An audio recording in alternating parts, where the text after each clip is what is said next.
I'd like to welcome our guest, the Republican ranking member of the Senate Banking Committee, Senator Mike Crapo. Thank you for taking the time out of your busy schedule, Senator. Good to be with you, Rick.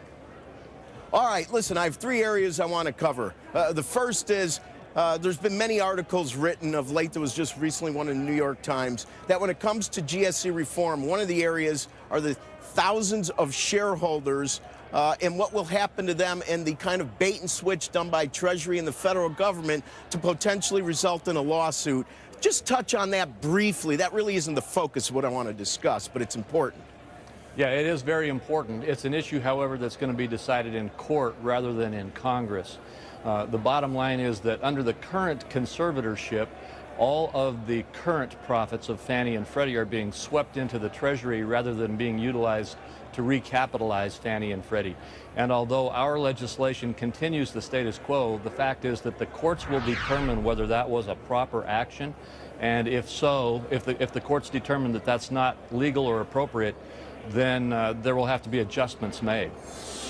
All right, now let's get into the nitty-gritty. Now, from what I've read, Senator, we will actually see the bill tomorrow, so I'll keep my fingers crossed. But maybe you could give us a quick run around the block. And the most important issue to everybody is, you know, most people understand the government shouldn't own airlines, railroads, computer companies. But what is it about the mortgage arena where all of a sudden, you know, it seems as though there's really inertia here to bring them back to kind of private entities, and there's still potentially a government backstop? Tell us in a minute or so what we're going to be looking at potentially tomorrow. Well, first of all, we wind down Fannie and Freddie. They are no longer going to be, over time as they wind down, they are no longer going to be either government or private corporations. They will be terminated ultimately. What we do is put private sector capital in front of a government reinsurance. And the level of capital that we have put in front of the government reinsurance is 10%. If you look at the $5 trillion mortgage market, that's $500 billion of private sector capital in place to protect against any kind of a risk of a taxpayer involvement of a bailout, if you will. And on top of that, we are establishing very strong underwriting standards to make sure that we no longer issue toxic mortgages, that the borrowers have the ability to repay, and that there's adequate loan-to-value ratios in the underlying assets. So we're really stabilizing and strengthening the market and essentially winding down Fannie and Freddie, taking them out of government control ultimately. All right, the last topic is going to be the diciest for our last minute.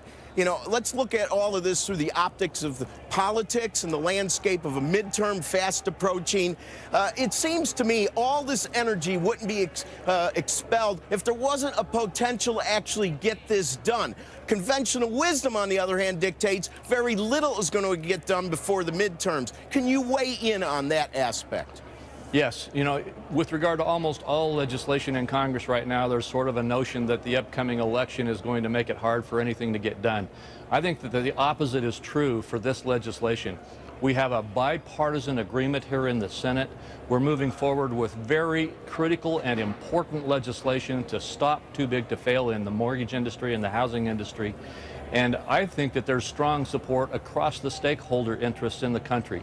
Because of that, I think we have a very good chance of not only passing it in the Senate, but passing legislation in the House as well, and moving this to the President's desk. Awesome. Thank you. Listen, Senator, it's been a pleasure, and I would like you to do me a favor. If we get this bill and we have a chance to read it tomorrow, hopefully if you have some time next week, I'd like to bring it back and go through some of the granular details. Thanks for taking the time. I'd love to. Squawk on the Street Gang, back to you.